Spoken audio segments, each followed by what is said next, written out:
నాయనా రాజేందర్ రెడ్డి కేసీఆర్ గారిని విమర్శిస్తే సూర్యుని మీద ఉమ్మేసే ప్రయత్నం. సూర్యుని మీద ఉమ్మేస్తే ఏమవుతుంది?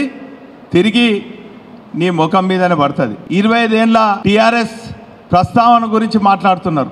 25 ఏళ్ళ క్రితము నీ అడ్రస్ లేకుండే, నీ జాడపత్త లేకుండే, ఎక్కడో పల్లెటూరు నుంచి వచ్చి బతుకుతెరు కోసం వచ్చి ఆ బతుకుతెరు భాగవతంలో ఎన్ని భాగవతాలు ఆడినవో ఈ నగర ప్రజలకు తెలుసు, జిల్లా ప్రజలకు తెలుసు. పర్మిషన్ల గురించి, ఫార్మేట్ గురించి నీ మాట్లాడే స్థాయా?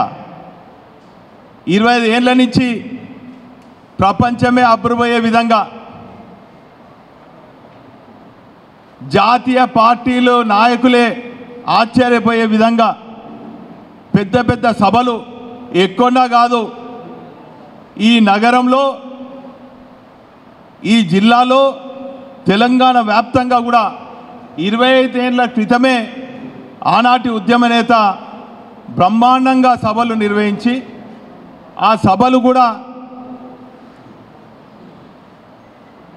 అన్ని ఫార్మాట్లతోని అన్ని పర్మిషన్లు తీసుకొని మేము ఎప్పుడు కూడా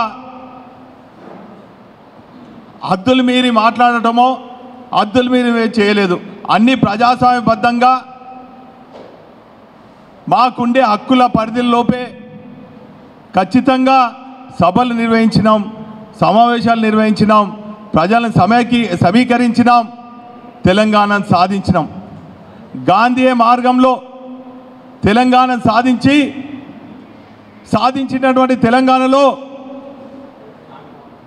అంబేద్కర్ గారు ఆలోచన విధానంతో, అంబేద్కర్ గారి గురువైనటువంటి పూలే గారి ఆలోచన విధానంతో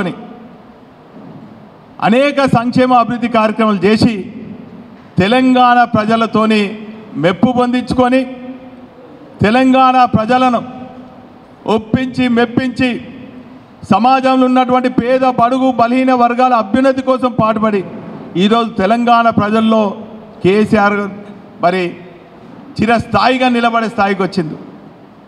నీ స్థాయి నాయనా, అట్టిమారు గుడ్డి దెబ్బలో గెలిచినావు నువ్వు. ఈరోజు కేటీఆర్ గురించి మాట్లాడే స్థాయి అనేది? కేటీఆర్ కాలు గోరికి కూడా పనికిరావు. ఆయన చదువుకున్న చదివేంది తెలంగాణ కోసం, తెలంగాణ రాష్ట్ర సాధన కోసం బంగారు భవిష్యత్తు ఇడిచిపెట్టుకొని ఈరోజు రావటం జరిగింది. తెలంగాణ యువతకే కాదు, దేశవ్యాప్తంగా ఐటీ సెక్టార్కు ఒక ఐకాన్గా నిలిచిండు కేటీఆర్ గారు. ఆయననేదో విమర్శిస్తే నేను పెద్దోని అవుతా అనుకున్నావు. నీ అడ్డి మారి గుడ్డి దెబ్బ కాలము సగం అయిపోయింది, ఇక సగం జాగ్రత్తగా ఉండు. ప్రజలు ఏదో అవకాశం ఇచ్చిండ్రు. మీ కాంగ్రెస్ పార్టీ 6 గ్యారంటీలు 420 హామీలు అమలు కాని హామీలతోని నమ్మి ఈరోజు తలగొట్టుకుంటున్నారు. మీ కార్యకర్తలు కూడా అనేక సందర్భాలలో మీ నాయకులను చీగొడుతున్నారు. జాగ్రత్తగా ఉండు, జాగ్రత్త మాట్లాడు, నీ పనేందో నువ్వు చేసుకో. మా ఫార్మాట్ల సంగతి, మా సభల గురించి, సమావేశాల గురించి ఎందుకు పెడుతున్నామనేది ప్రజలకు తెలుసు. ఆ రోజు చెవులు నిక్కబెట్టుకొని కేసీఆర్ గారు ప్రసంగించేదంతా కూడా విని ఒళ్ళు జాగ్రత్త పెట్టుకొని నీ పనేందో, నీ పార్టీ పనేందో, నీ కార్యకర్తల పనేందో నువ్వు చూసుకో తప్ప అండ్లీన్లా జోక్యం చేసుకోక బిడ్డ అని కూడా ఈ సందర్భంగా హెచ్చరిస్తూ ఇప్పుడు